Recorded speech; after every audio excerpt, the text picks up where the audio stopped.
Good morning, my friends. How is everybody today? I am cold, is how I am right now.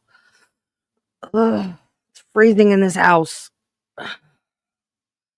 I hope everybody had a good weekend. I did.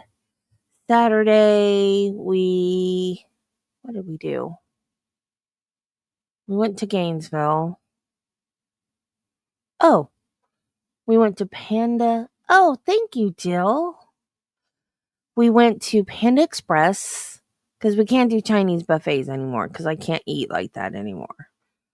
So we went to Panda Express. I still, even going to Panda Express, couldn't eat it all. I had to bring it home.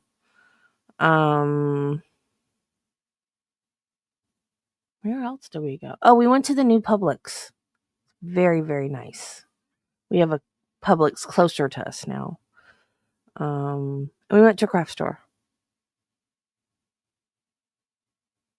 And then yesterday, that was Saturday. Yesterday, I watched The Changeling and the Innkeepers, because you guys told me about them Friday. Loved The Changeling. It was so good. Oh my gosh. So good. The Innkeepers, I liked, but I didn't like the ending. Because that's not how they were supposed to end. No, I didn't get anything. I didn't get anything because I was specifically looking for gems for diamond painting because I have misplaced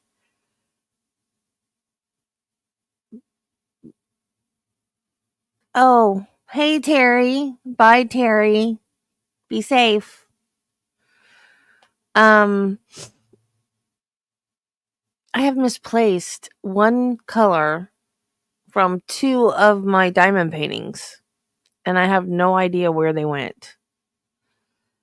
There's one brand of diamond painting and it might not even be one brand. There might be more than one brand that does this. They put them in strips and it's weird. Some come in long strips and each strip is a pouch of one color. And then you take that color and you put it in whatever container.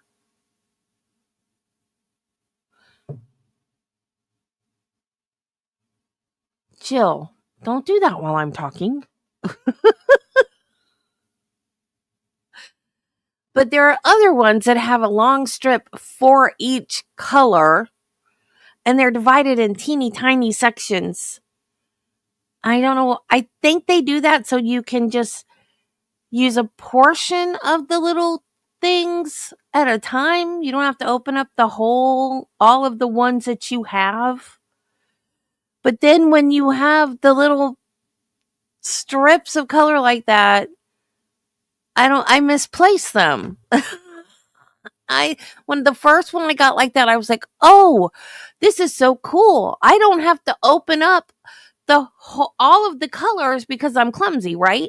So if I open up the whole bag of all of the gems for the color at once, I spill them and then I lose half of them and then I risk not having enough to finish my picture. But they always send extra. So then even if I spill half of them, I usually still have enough to finish. But if I have a strip and I can just rip off a little bit at a time and use it, but then I lose the rest of the strip, then I don't have enough to finish. So I've lost 2 strips now. And the only store in Gainesville that they had where you could go in and buy just the little round gems you stick on the thing was Joann's, and Joann just went out of business. So we went to Michael's and Michael doesn't have them, and I knew Hobby Lobby didn't have them, so we didn't even go in Hobby Lobby, which Travis said we could go to Hobby Lobby if I wanted to, but I didn't know because if we go to Hobby Lobby I buy yarn. And Michael's doesn't have a really good supply of yarn. I don't know why. Like, Michael's is supposed to be like one of the best craft stores ever, but they don't have a good selection of yarn. Hobby Lobby and Joann's had the best yarn. Like, I don't get why Joann's went out of business. Because Joann's was the best. No, Jill, no, I didn't. I have to rewatch it now because I did not see her. I started watching it. See, I wasn't going to talk about the ending because I didn't want to give spoilers away, but you just gave the spoiler away. So I started watching it, and then Travis goes to bed early, even when he doesn't have to get up and go to work the next day. Actually, he did stay up later. Really? Cool, Carla. I love Gainesville too. I love it. I lived there twice. The first time I was 20, 19. No, I was 21. Yeah, I was 21 because that was the year that my mom died. It was also the year of the Gainesville murders. And I hated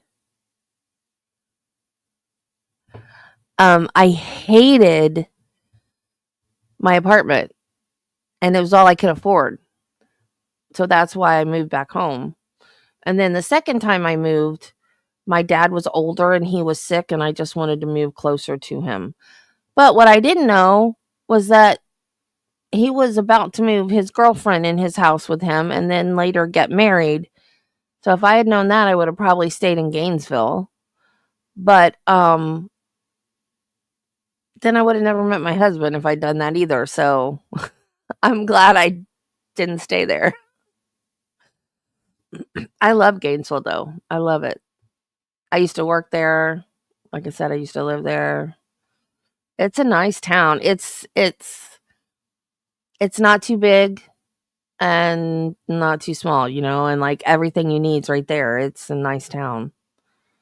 Um yeah, so I started watching it, and then Travis had to go to bed like he does cuz I don't know, he's going to turn into a pumpkin or something, I don't know. Um so I watched like half of it, and then the next day I was like, I can't just watch half one day and half the next, so I started over. And yeah, it's a very good movie, but usually um those kind of movies don't end that way.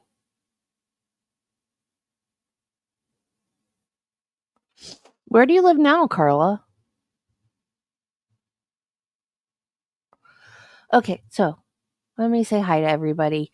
Hey, Jill. Hey, Carla. Hey, Terry. Hey, Judy.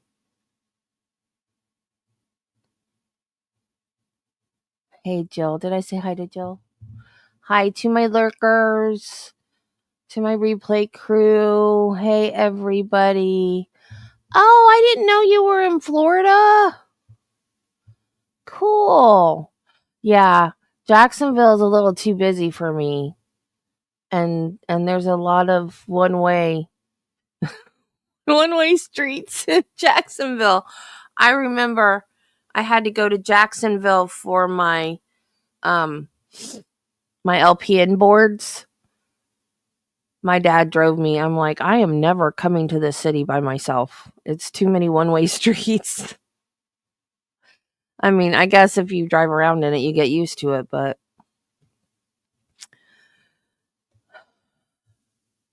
okay, let's see what Judy has for us today. Spector battled clinical depression and bipolar disorder. These conditions profoundly influenced his creative process and personal life, contributing to both his musical genius and tumultuous behavior. Spector has been studied by renowned psychiatrists and neurologists over the years. Spector has been forensically studied by renowned psychiatrists and neurologists over the years. Oh, you wrote that twice. Has been forensically studied. Oh, okay, you added forensically. Um, yeah, some of our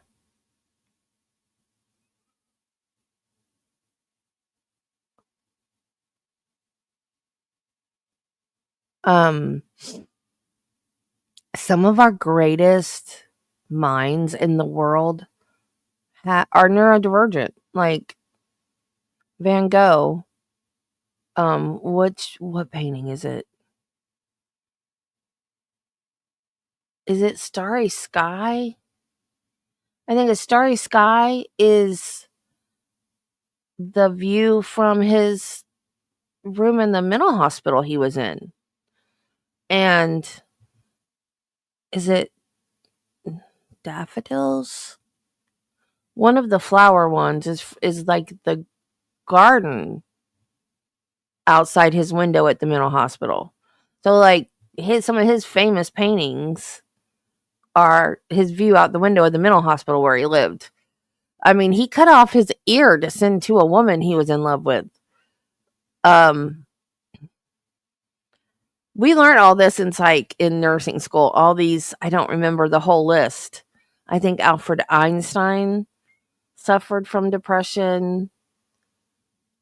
There's like a list of these genius inventors and creators and artists, and that they all suffered from depression and bipolar disease and or disorder and ADHD and all these different neurodivergent things. And yeah, Van Gogh, the story of his death is bizarre. He seems like such a sweet man that just like had demons, man. Like it's such a sad story. But yeah, something about brains are like we don't even know. And it seems like the more different your brain is, the more the part that doesn't get you, like the creativity and the like people with ADHD are really creative. Like the more different your brain is, the more creative and inventive and that kind of stuff you are. And it's like the stuff that we don't know about our own brain is just bizarre. So that makes a lot of sense that that he was so good with his creativity with music, and that but he's completely crazy.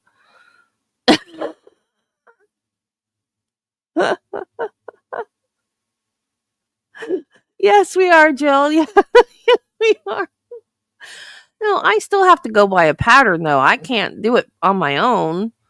Yet you guys keep telling me that it's still talent because I can still do it. No, I have to follow a pattern. Okay, we're still on Dr. Werner Spitz. This is going to be about an hour. I set us for Karen for 9:30 because I didn't want to have to rush. We'll get caught up. Oh, share your screen, Debbie. Duh.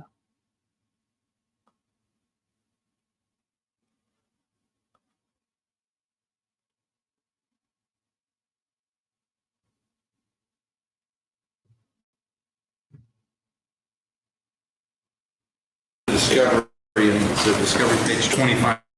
I'd like to read this and then ask the doctor a question regarding Ms. Linton's report. Have you had a chance to? We have not. Let me show We you. could have a moment. 2575.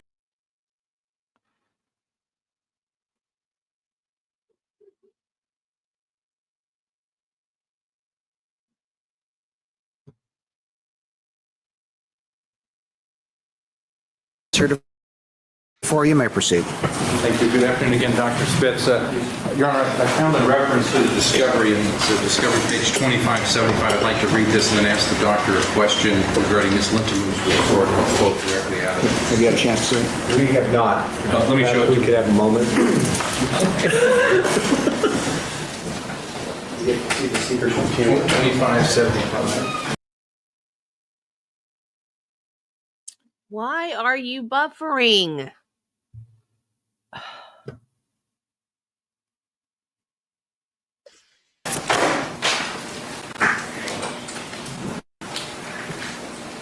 And did you take that into consideration in arriving at your opinion with the photographic evidence that was developed?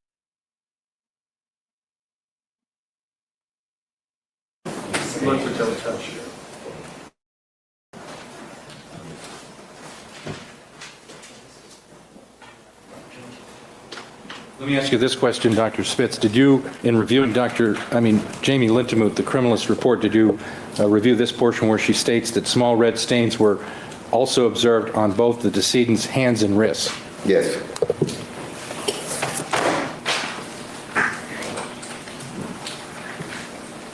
And did you take that into consideration in arriving at your opinions along with the photographic evidence that was developed? Yes. I want to get back to this issue of when somebody is brain dead that they can still inhalate air and exhalate air. They're not actually breathing, are they, doctor? No, they're not breathing. Okay, but there's a... They're not breathing in the sense like you and I and everybody else in this room are breathing. Okay. This is post-mortem. It's a new word.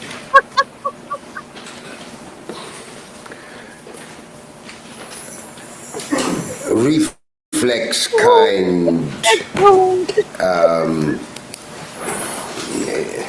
intake and output of air. So inhalation of This air... is not in breathing like we know it. Okay, it's not a voluntary or... No, this is not a voluntary. There is no voluntary. When a person is brain dead, there is no voluntary. It's all, for lack of a better term, involuntary. There is no brain to produce volition. Okay. So would the word inhalation be... There's no control. It all is for a short period after the death. Okay. And basically when the air is going in, that's called the post-mortem inhalation of... No, it's not really inhalation. It's, call it intake or something. Okay. But when you say inhalation or, I know that Dr. Pena put in his autopsy report aspiration. Aspiration is an active process where somebody does this. Okay. She didn't do that. Okay. But he understands and I understand what the idea is. Okay. So he talked about... Okay, guys, hang on a minute. That's not what aspiration is. Aspiration is not a breath. Aspiration, and I know this guy is like world renowned, whatever, but that's not what aspiration is. Aspiration is not a breath. Aspiration is when you breathe something into your lungs, like food or something. When you breathe something under your lungs that's not supposed to be in there, that's called aspirating. And it causes pneumonia, or it causes you to cough and choke. That's what aspiration is. So I don't know why he used that word there. Or maybe he used the word because the other doctor used the word in his report. But I've always known aspiration to me, that's a bad thing. You don't want to aspirate. That's why when someone is sick and vomiting, you turn them over onto their side so they don't aspirate. That people can drown. You've heard of people drowning in their own vomit. That's what that is. That's aspiration. You don't want to They don't want them to choke, to breathe in their own. That's aspiration. I don't know why. And if you're brain dead, that breathing is not a conscious thought. You can consciously hold your breath, but it's not it's that comes from your brainstem. If you're brain dead, you're not going to take a breath. So I don't know what he's talking about. About aspiration, but it would be involuntary, whether because she was basically, when the shot was fired, she was basically instantaneously brain dead, correct? Right. Okay, but air still went in her lungs and blood went in her lungs. Yes. And you know that based upon the findings that you saw. She did this, Okay, but not because it's part of a breathing process. okay. And what's it called when the air goes out after that occurs, after brain death? Well, I don't know what it's called. Putting out air. Okay. It if expirates, it were comes out. during life, I would say it's exhalation. Okay. But then if I say exhalation, then why don't I call it inspiration? Okay. All right, so in any event, the air goes in and the air comes out, even Right. involuntarily, Involuntarily, after brain death, after brain death. and we know that happened in this case. Yes. And if there was blood in the mouth, would that blood get broken up and emitted out of her mouth from that process? If air is taken in, it's bound to come out. And as I said, lips are partially,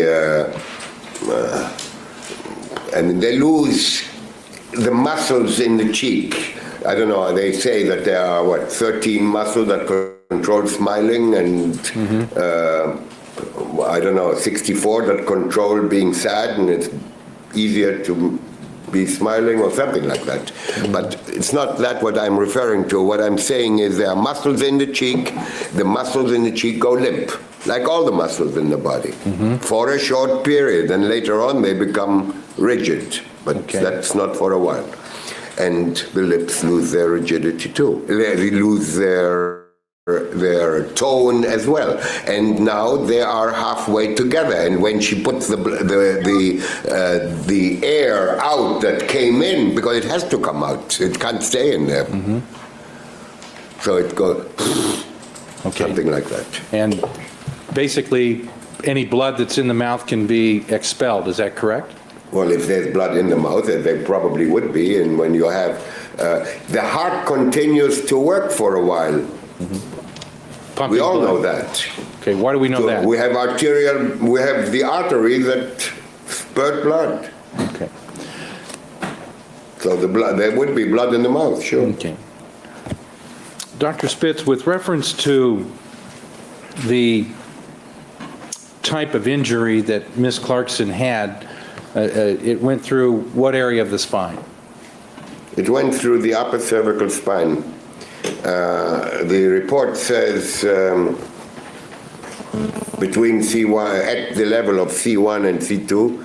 C1 and C2 is the first cervical, the first vertebra of the neck, and the second vertebra of the neck by the skull, high up, because it goes from 1 to 7. And in one other area it says that it's at the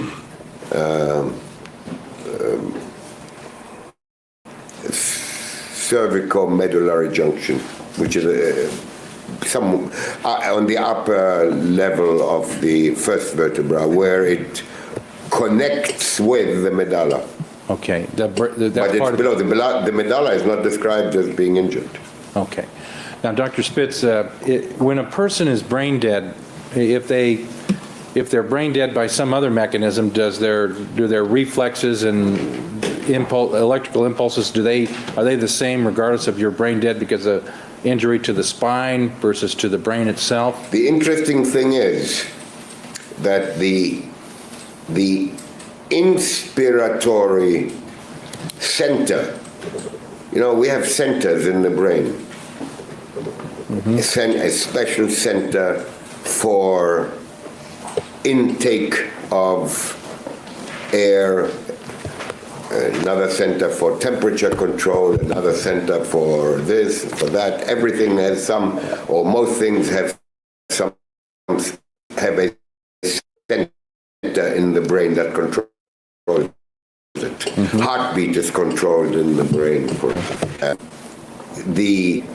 The center that controls the intake of air is situated in the medulla. The medulla is a little bit higher than this gunshot. The center in the medulla will work for a while, emitting impulses, even after brain death. Dr. Spitz, why does the heart keep beating after there's brain death? In other words, what? Because it will beat, but it won't beat like it should beat. But it will beat. It will beat and it creates a blood pressure even. Why it will beat? Because the heart has its own power plant.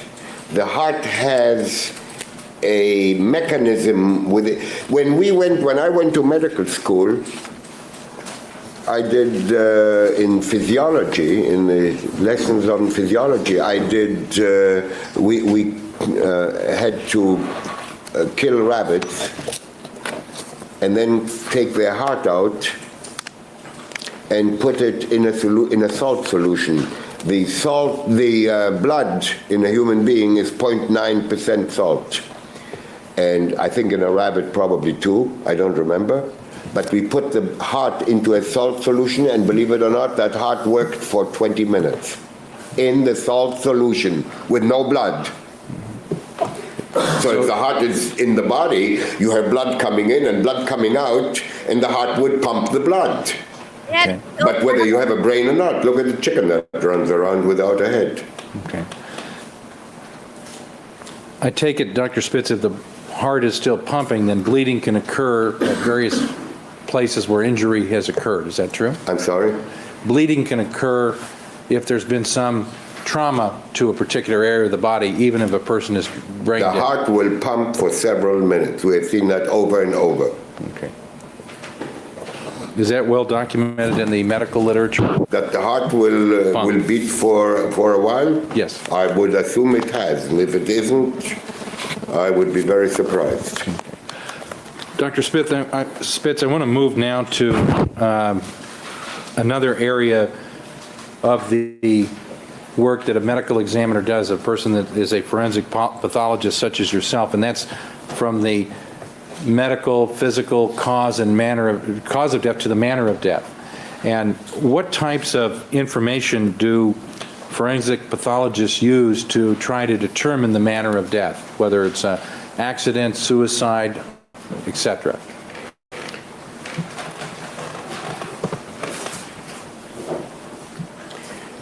We would consider the medical history. We would consider, that depends whether it's a trauma case or not. In a trauma case, we would consider all that relates to the trauma. But let me start with just a person found dead in the street or sits in a movie in a theater when everybody has left and he's still sitting there. What do we do? What do we do with a person like that? We do an autopsy and find immediately the cause of death? No, that's utopia. That's not what happens. Okay. We find out who knows him. First we find out who he is, then we find out who knows him and find out how old he is and whether he's got a medical history. And then we go after that. And then maybe we look him over and he's only 42 years old and say, oh my God, 42, he shouldn't be dead. So then we do an autopsy on him. Okay. And if he is like, say, 82, then we look him over and we decide, oh, he's got swollen ankles and they're kind of bluish discolored, and the doctor that he was seeing tells us that he is short of breath and he can't move upstairs and he has difficulty walking stairs and this or that, and then when he's been treating him for heart disease maybe, and then we sign him out without autopsy. Okay. Now, if it's a trauma case, we want to know what kind of trauma. We want to look at, if it's a traffic accident, we want to know how it happened. whether he was driving, all these things. And then we look the body over and we look at the injuries and we determine whether the injuries are consistent with what we are told how the accident happened. Mm-hmm. This is the thing that I hate about experts. They let them get up there and ramble about, in this situation we do this, in this situation we do that. Like, just make them talk about what is pertinent to this case. That drives me nuts.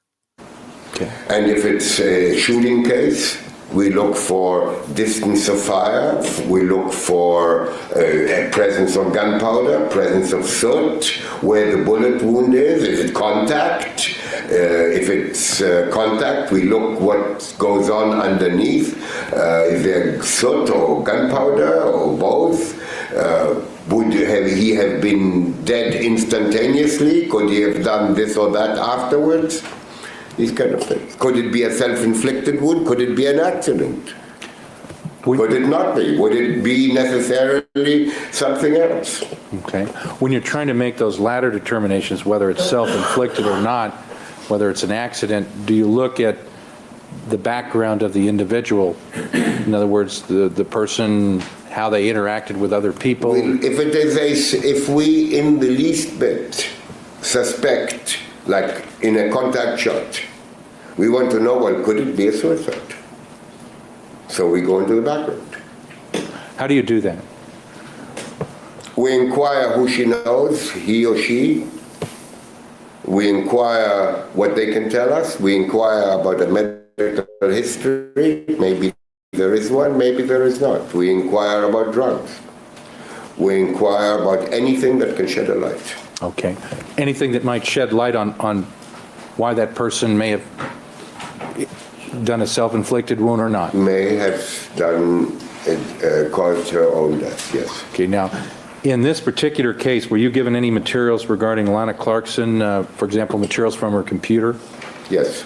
Were you given reports and have you reviewed testimony from people that have known her? Yes. There's a person by the name of Pumpkin Irene Laughlin. Did you review her testimony? Yes, I did. A person by the name of Jennifer Hayes? Yes. Mr. Barone? Yes. Mr. Shapiro? Yes. Mr. Shapiro is Peter? No. David Shapiro. David. Okay.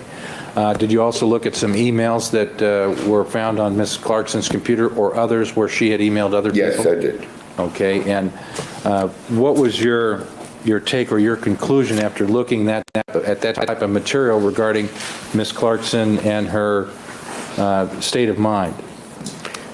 Ms. Clarkson struck me as many times what I consider imbalanced, with ups and downs.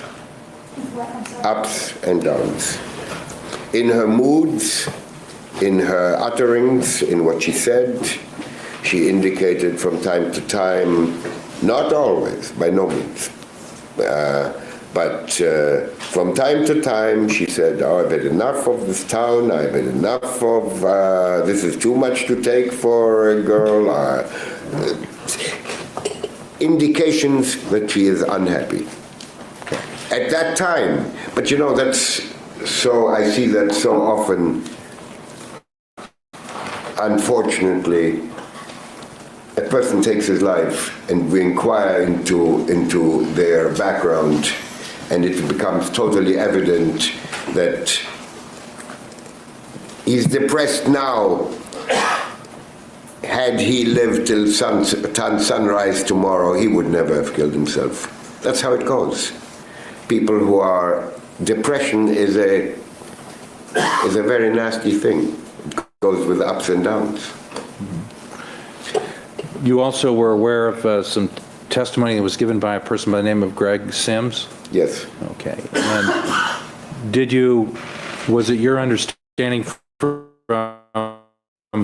the people that knew Lana Clarkson, whose testimony you reviewed, or some of the emails that you did have periods of time when she appeared to be depressed?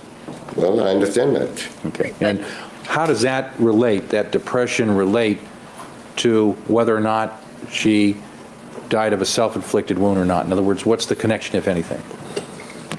You know, as I said early on, I don't know if this incident here was a contemplated, and I don't know that it was a contemplated, planned, and executed situation. I rather tend to think that it was not. Okay. But here you have it, a young lady who has obviously not been successful in her endeavors.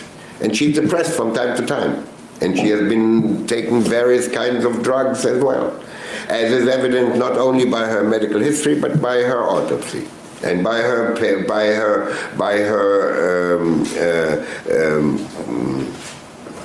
own admission. And now she has consumed alcohol, she has Vicodin in her system, and she's callous. She is, how shall I say, she has no inhibitions. She doesn't consider what's going to happen afterwards. She doesn't understand the finality of the action and doesn't want to understand it.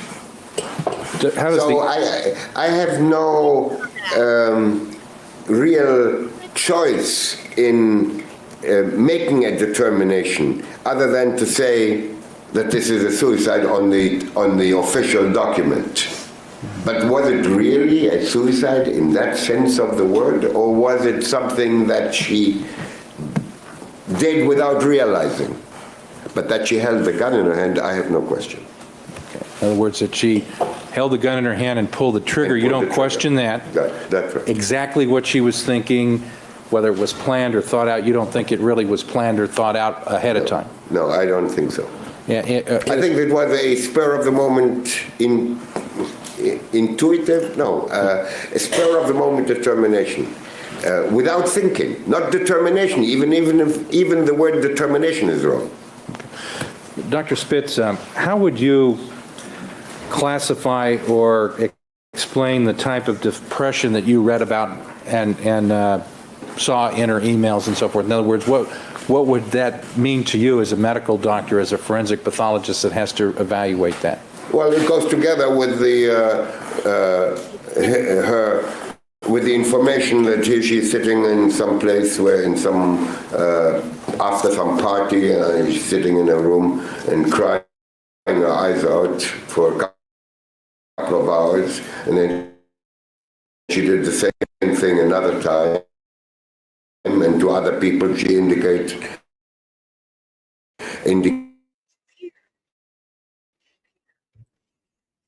a large stack of material that I reviewed and came to that determination. There's no other determination that's likely to arrive at. Okay. So at times you've read materials where, both from emails and from various people who say that she's outgoing, the life of the party, and at other times she's just the opposite. Exactly. Okay. Exactly. And what was she on the 3rd of February? I don't know.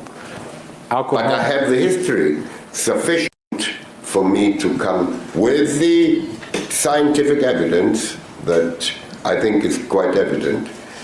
You add the two together, and you really have no choice in coming to a determination. And what I'm telling you here is I have that happen so many times where people will call me, parents who feel upset about the demise of their son or husband or relative, and they will call me and say, wouldn't I consider that this may not have been, or because of insurance, may not be a suicide? Wouldn't I consider this to be an accident? The people don't understand how this fits together. Mm-hmm. In your years of experience, have you seen alcohol and this type of depression kind of working together to lead you to a conclusion that somebody could hurt themselves? I think everybody knows that you lose inhibitions, you have reduced control over your emotions, and you get more depressed with alcohol. I mean, I think everybody knows that. Alcohol and drugs? Alcohol and drugs makes it worse. Okay. When Ms. Clarkson, the way that the toxicology results are read, there was some Vicodin in her system and alcohol. Does that Do you just add that together and it's No, worse? it gets worse than either alcohol or Vicodin alone. Much worse. Okay. And both are depressants.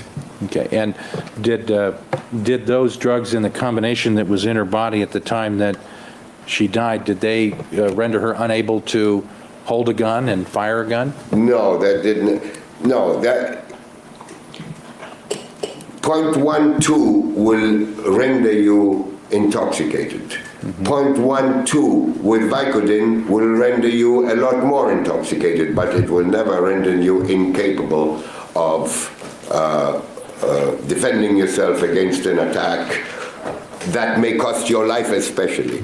It will never render you unable to respond. It's not that kind of intoxication. Okay. It's not falling down on... But it will render you incapable of good reasoning. Dr. Spitz, with reference to Ms. Clarkson and the toxicology levels that were in her body, both the Vicodin and the alcohol, if I understand your testimony correctly, she would be capable of holding a gun and pulling the trigger, physically capable of doing that, even though that would be an irrational act. Is that correct? Absolutely. Okay. She would be able to do most anything, but she won't do it well. Okay. And she will do it without thinking. How is a person's judgment impaired with the amounts of alcohol and prescription medication that Ms. Clarkson had in her system? Reduced. And what does that mean? What do you mean by reduced? Well, that means she has no good sense. That means her capability of good reasoning does it. If we as a group are intoxicated to the tune of 0.12 with Vicodin, the amount that she had, we wouldn't be doing a good job driving, we wouldn't be doing a good job doing something that requires some degree of skill, and whatever requires some judgment would be significantly reduced as well.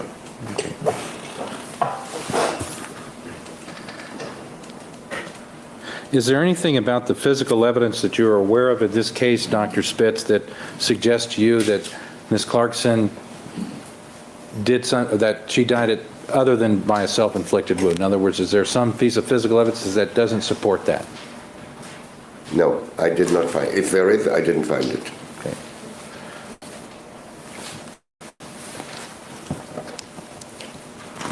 If I could have a minute, Your Honor.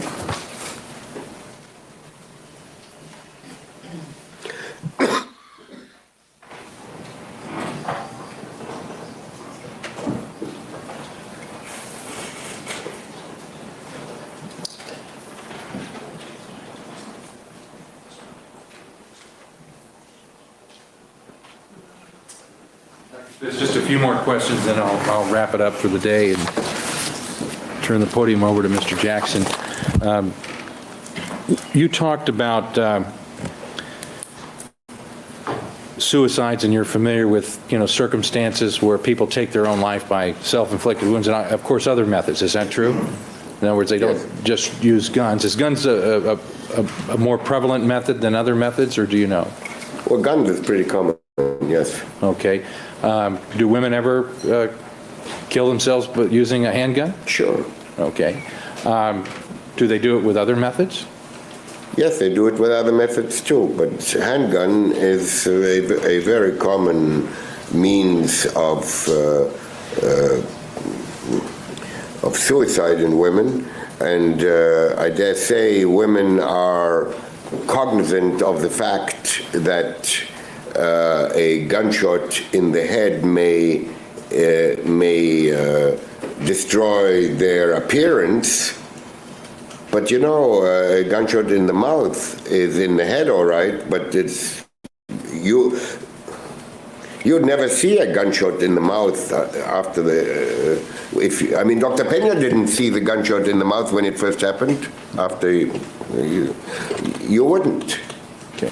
Do women ever shoot themselves in the mouth in your experience? Yes, they do. You've done autopsies on women? I've done autopsies on women who have shot themselves in the mouth, and In addition to that, just more recently, I got a publication of a textbook on CD by a forensic pathologist with a chapter in it on gunshot wounds showing no male, just 4 females with gunshot wounds in the mouth. Okay. Dr. Spitz, how does alcohol, the use of alcohol and drugs and somebody taking their own life correlate? Is there a relationship between those two variables? I don't know what the percentage is, but a very large number, probably significantly more than 50% of suicides have some amount of alcohol in their system. Okay. If a person, well, let me ask you this question. I want to now ask a question about the way that this shot occurred, as far as the gun going off in Miss Clarkson's mouth, and whether or not, as I understand your testimony, Miss Clarkson's lips were not tightly closed around the barrel, nor was her mouth open wide. Is that correct? That's correct. Can you tell from the physical evidence where the lips were? In other words, were they loosely closed around the barrel? Were they not? Anything such as they are bound to have been loosely closed because had they been clenched, which that would make unlikely this spatter that existed. Okay. So being loosely closed or closed around the gun, would that be consistent with some of the internal damage on the lips, inside the mouth? The internal damage on the lips is from gases that emanated from the barrel. Okay. Now, Dr. Spitz, in some of the photographs of Miss Clarkson at the scene, you see that her, I believe it's her left eye, it looks like it's got a bruise on it. Did you see that in the photographs? Yes. Is that bruise, was that something that was caused by the shot in the mouth, or was that something? That was caused, she also has blood coming out of the right ear. Okay. That is the result of the blast inside the mouth with damage to the bony structure of the facial skeleton. In the case of the eye, which is shown by the fractures that radiated into the eye socket, and also more removed to the back, the fracture that radiated into the right ear mechanism, internal mechanism. Okay, so this blast caused other areas of the body, blood vessels to rupture and cause other bleeding, is that correct? Well, every time there's a fracture, there's, I know, there's some degree,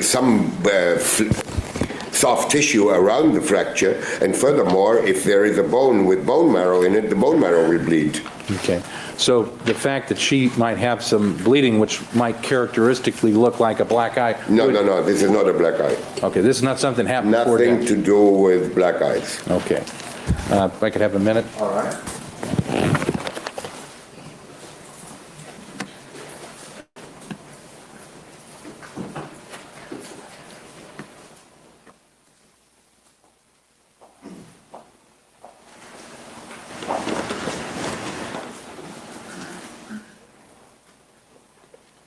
Thank you, Dr. Spitz. I just have one additional question that I wanted to pose to you relating to the physical evidence that you're aware of and familiar with in this particular case.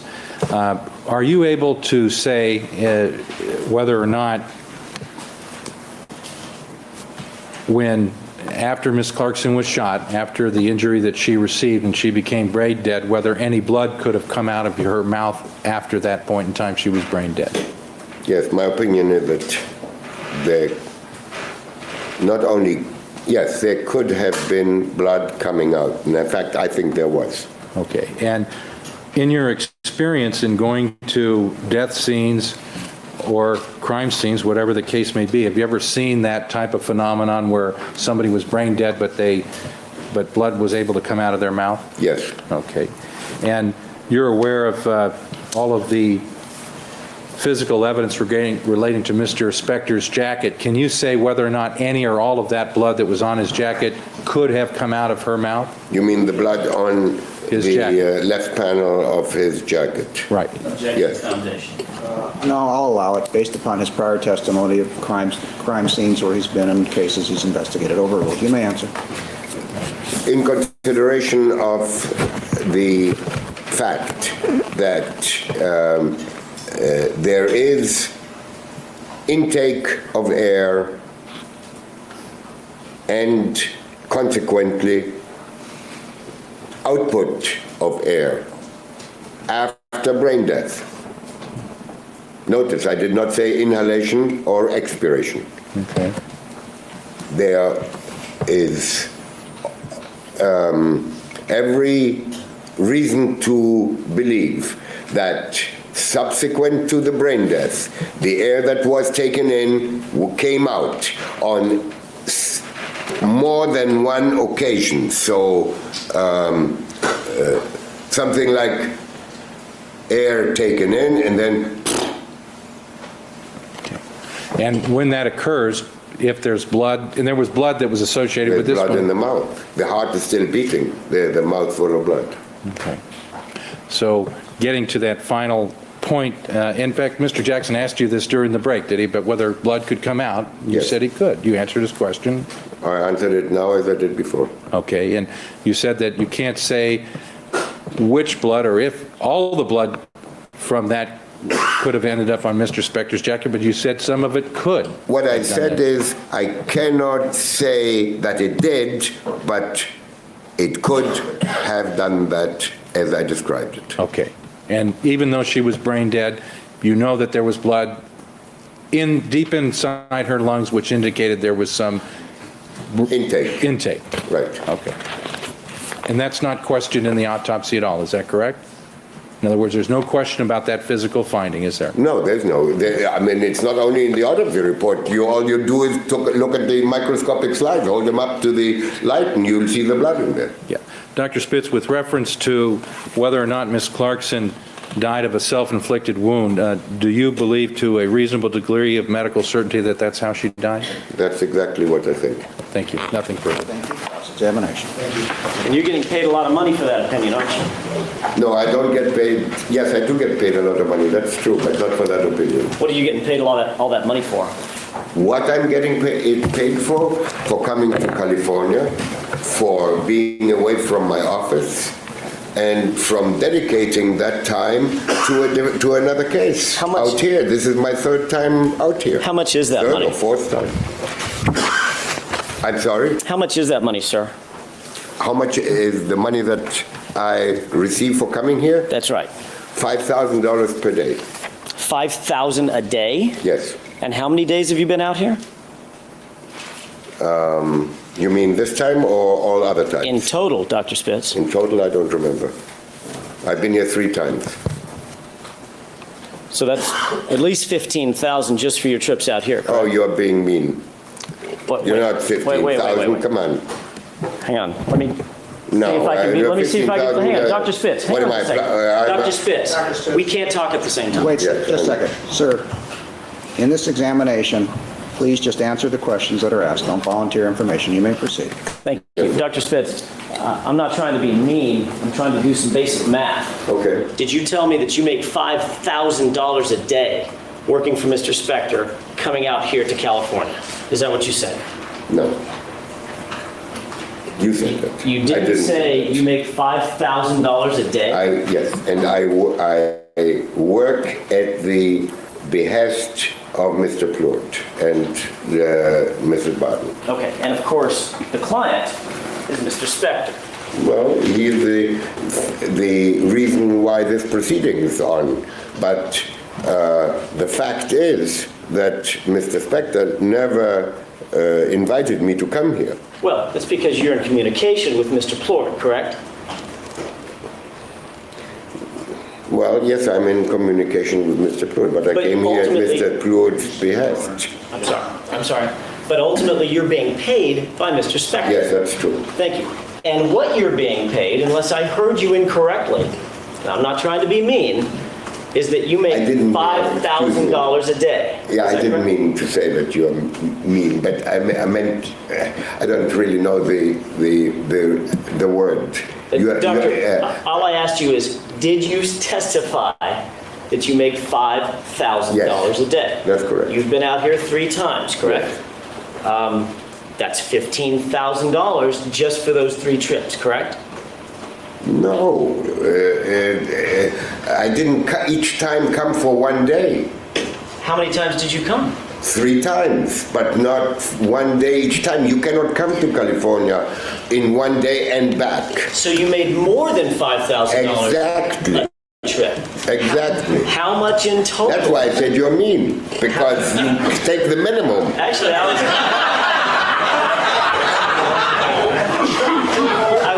was giving you a benefit that I shouldn't have given you. No, please don't give me any benefits. I don't need them.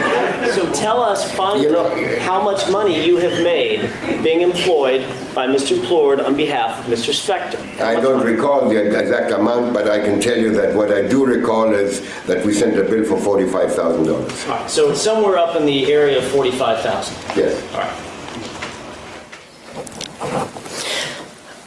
You indicated, and I don't think, unfortunately, or maybe fortunately, I'm not going to finish today. So I'm just going to touch on a few subjects that Mr. Plourde touched on, and then we're going to probably wrap it up right around 4 o'clock, I'm assuming, and then we'll continue this and pick this back up tomorrow, Dr. Spitz.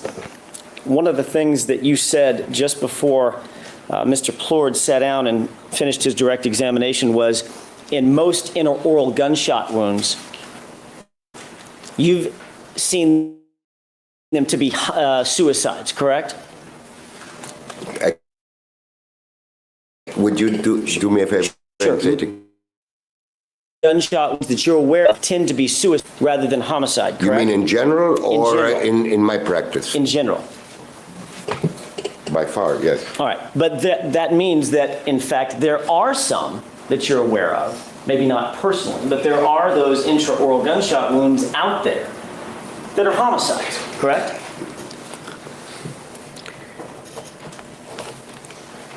Yes or no question? Allegedly, Yes or no? there is 1%. Okay, so that's 1% of... And maybe less than 1%. If I see, my personal opinion is on the prevalence of intraoral gunshot wounds as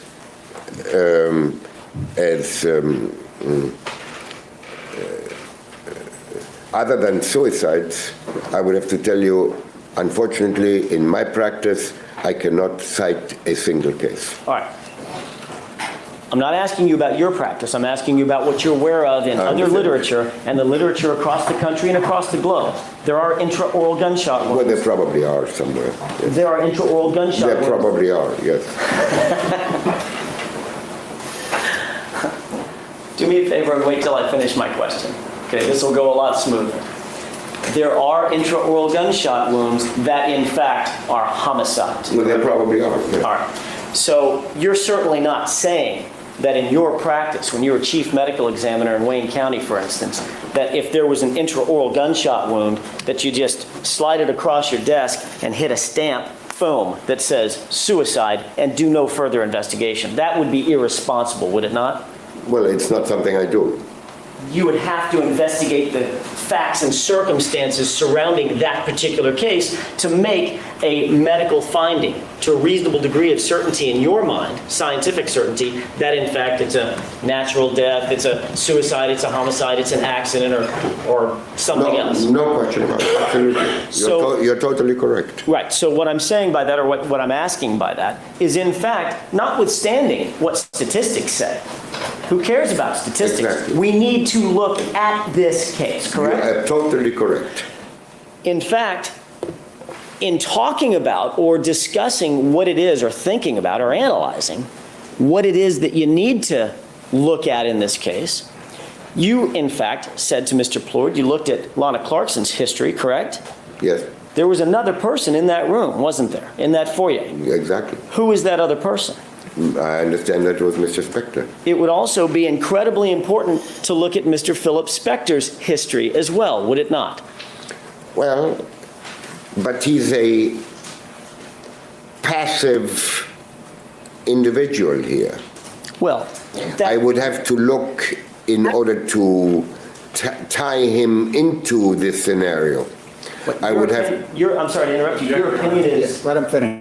Let him finish his answer. I would have to look at his part in this death by way of having the police look at his clothes, report to me what they find, and then do the same thing with the deceased's clothes, and then I will do the remaining work as it pertains to the body, and then tie it all together and come to a determination. Doctor, what did you mean when you said he's a passive individual in this case? He is passive, that means he is not directly tied into the events here until we have proved it to be wrong. And up until now, I failed to see where he's anything but a passive attendant. Dr. Spitz, Lana Clarkson was killed in Philip Spector's house, correct? Yes, She was killed with Philip Spector's gun, correct? Yes. That was loaded with Philip Spector's bullets, correct? Yes.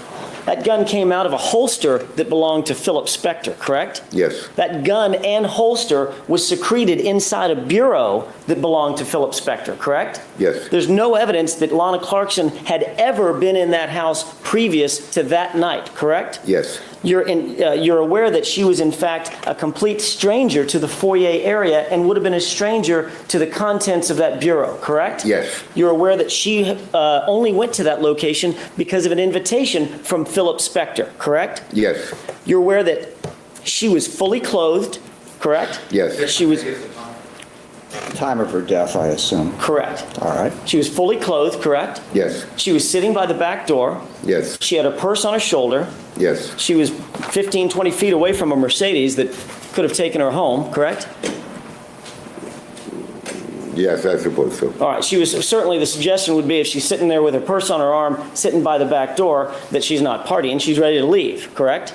I don't know what she was about to do. That's a reasonable interpretation, is that right? Well, yeah, but you can't go by reasonable interpretations here because she's sitting 15 feet or whatever from the Mercedes. Does that mean she's about ready to leave? I don't know if that's so or not. Your opinion is you can't go by reasonable interpretations of the facts.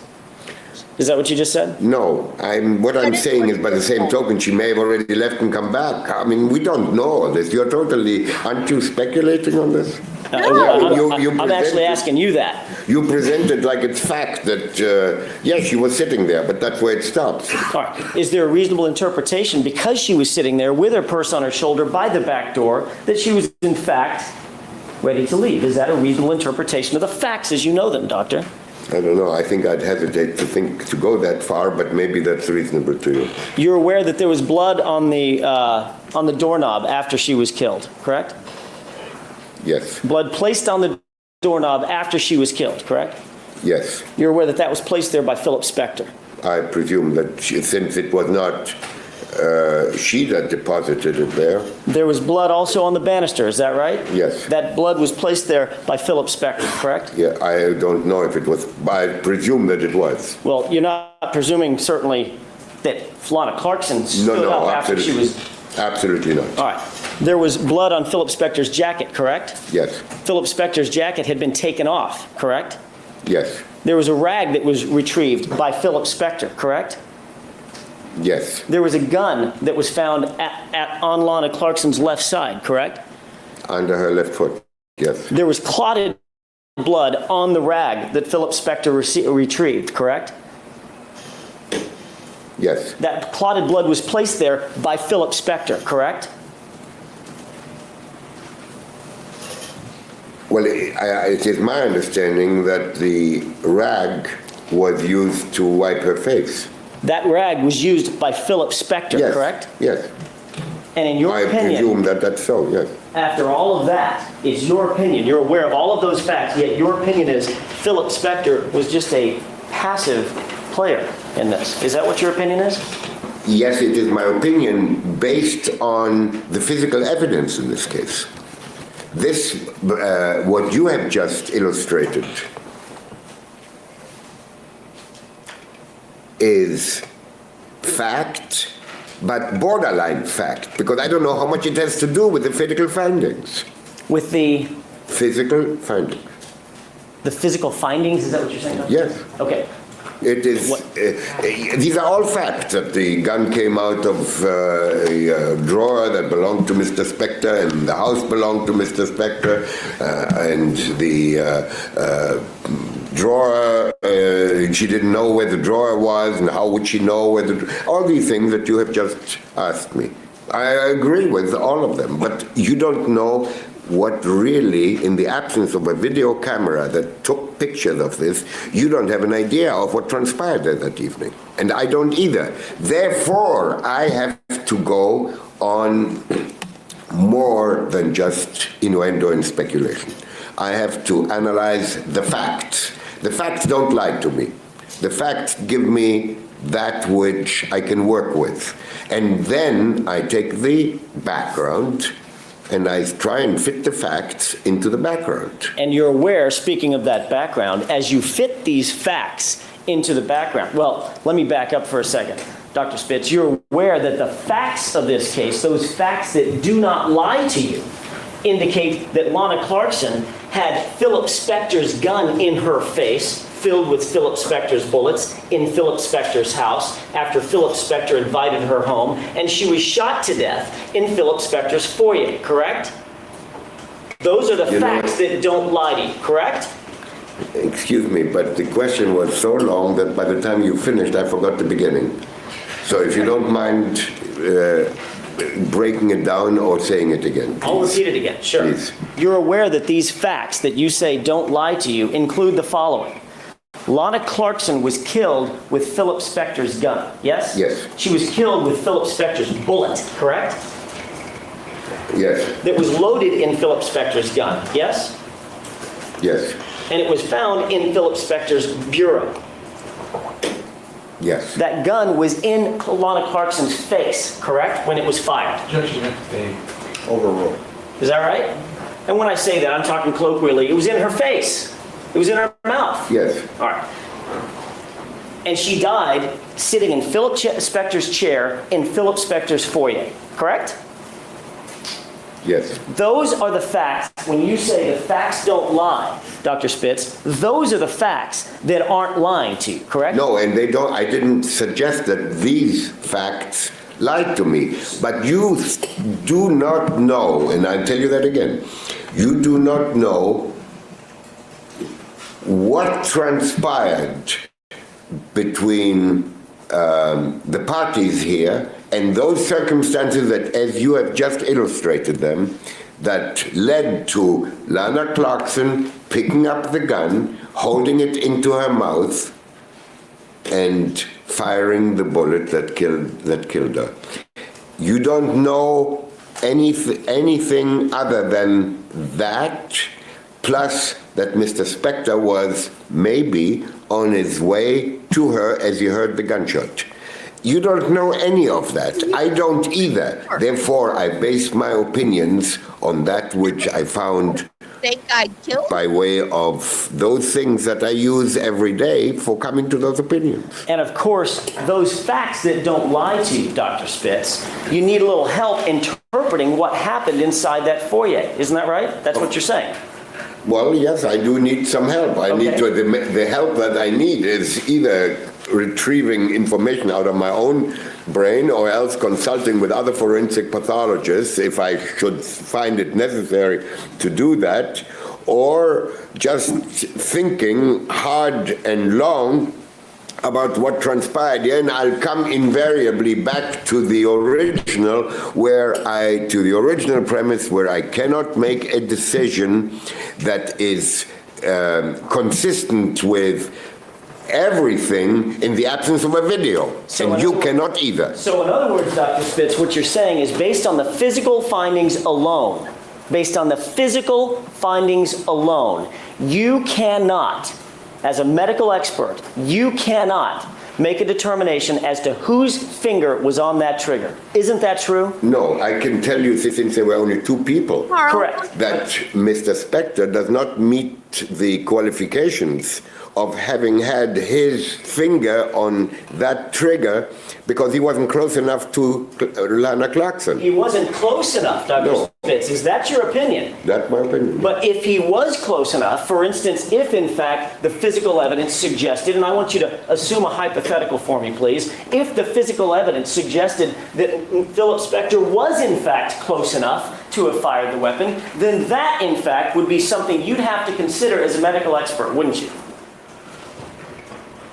Would you kindly share with me where you got that information I from? would kindly ask you to answer my question is what I'll Well, I kindly don't ask you know. to do. I don't know where. This is not my opinion at all. So if I gave you an opinion on that score, I would love to know how. Maybe there's some other things that I'm missing. Dr. Spitz, all I'm asking you is if I give you the hypothetical, if you assume, for purposes of my question, that Philip Spector, the physical evidence, established that Philip Spector could have been standing within 2 feet of Lana Clarkson, would you, as a medical expert, consider that in making a determination as to homicide or suicide? The physical evidence. Assumes facts, not an evidence. Opinion is It's based on an opinion. hypothetical. 2, it's argumentative. Is that it? That's it. Overruled. Is there one that I missed, John? I'll let you know if I think of one. It's a hypothetical. If with that hypothetical, I think you're talking about a different case. No, Dr. If Spitz. Mr. Spector can be shown to me to be at the in such proximity to Miss Clarkson to enable him to fire the gun, I would have to reconsider my opinions, but that's not my opinion. All right, sir, for the purpose of the hypothetical, the facts are, for the purpose of the hypothetical, that he was within 2 feet. Now, given that, you're being asked to offer an opinion. As I said, Your Honor, I do not have an opinion, and right now. I would have to think about it and maybe change my opinion, but right now I cannot give an opinion. So if in fact... I have never, in all the material that I reviewed... Doctor, hang on just a second. When I start a question, I'm going to try to do the same thing for you and show you that respect. When I start a question, please wait till I finish. Now, I don't know what the question was. If in fact you assume for purposes of my question that Philip Spector was in such proximity that he could have fired the weapon, if the physical evidence suggests that, you would have to reconsider your opinion that this was suicide. Isn't that true? Objection vague and incomplete hypothetical, vague as to what the term physical evidence is, whether or not it's evidence regarding blood spatter, gunshot, material on his hands, being mouth, vague and incomplete hypothetical. The objection is overruled. If that's the case, Doctor, you would have to reconsider your opinion, would you not? I would have to reconsider my opinion to determine why this is not a homicide. And of course, if in fact during the course of that reconsideration, you would have to consider, as a professional medical expert, you would have to consider the history of Philip Spector along with the history of Lana Clarkson, wouldn't you? The history of Mr. Spector is less important because the elements of this case on February 3rd, 2003 are not being considered. When you take the physical evidence on that emanated from that day. That is a story. They tell you a story all on their own. You don't need to know what he did 10 years before. But that does not feature into the events on 2003 in February. That features maybe on some closer time to the time that whatever happened some years prior to that. But certainly the physical elements of the case on that occurred on 2003 have nothing to do with anything but that which did occur. And that which did occur is based on the physical evidence of that day, not on what he did 20 years. We all did stupid things 20 years ago or 10 years ago. I did, I know. You act stupid. did you ever get drunk, get a woman alone, get angry when she wanted to leave, pull out a handgun, stick it in her face, and force your will on her? Did you ever do that? Objection, compound. No, I have not. But then I'm married, and I have been married for 45 years, so I haven't had time for that in the last 45 years. Maybe in the What you're next saying is 45 if you years. weren't married, you might have pulled guns on Well, someone. who knows what you do? But when you're drunk, who knows what you do? But in fact, Dr. no, to Spitz- ask me whether I've done that, well, that's kind of a little bit silly because, as I said, I haven't had such exposure. But if this case, Dr. Spitz, and then I think we'll probably wrap it up, if in fact this case was such that a woman was found dead with a single gunshot wound through the face, basically, through the mouth, in the face, with Philip Spector's gun in Philip Spector's house, seated in Philip Spector's chair, after Philip Spector had been out drinking that night and had invited this woman alone back to his house, and she's seated in a chair with a purse on her shoulder. If that's the circumstances, or if those are the circumstances that you are confronted with, is it your medical opinion as a forensic pathologist that it would be unimportant that Philip Spector, over and over and over and over in his past, has asked women to come back with him to his house, get him alone, get drunk, when they want to leave, pulls weapons on them, and sticks those guns in their face? Would that be unimportant to you? Objection, argument. My opinion is that I would hate to consider those elements to prove a case in the presence of the physical evidence that exists.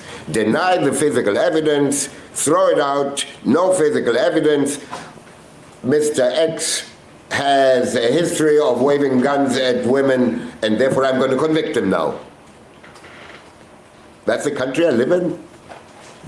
In fact, Doctor, going back to that physical evidence, I think you just told us. But if the physical evidence put Philip Spector in a position so that he could pull that trigger, you'd reconsider, or at least you'd think about the opinion that you came to. Isn't that true? What I would consider is, what have I overlooked here in the physical evidence that now it comes up that, well, he wasn't standing 6 or 8 or whatever feet away from her. He was actually standing 1 foot away from her. That's what I'd have to consider. Thank you. That's all I have for today. I would like you tomorrow, I know that a juror has a 3 o'clock appointment. I would like to, if possible, get started at 9 o'clock. No problem with me. All right, everybody's good. 9 o'clock tomorrow, ladies and gentlemen. Keep in mind the admonition of your return tomorrow at 9 o'clock. Thank you.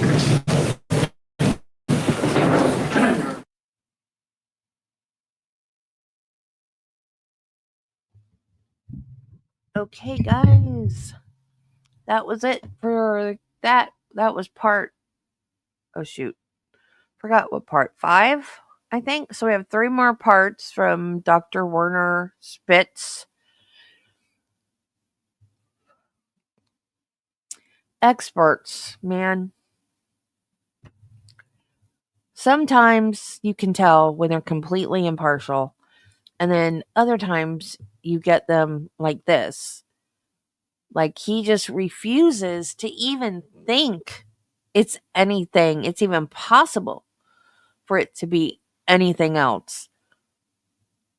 Um, like AJ kept saying, it's his house, his gun, his bullets.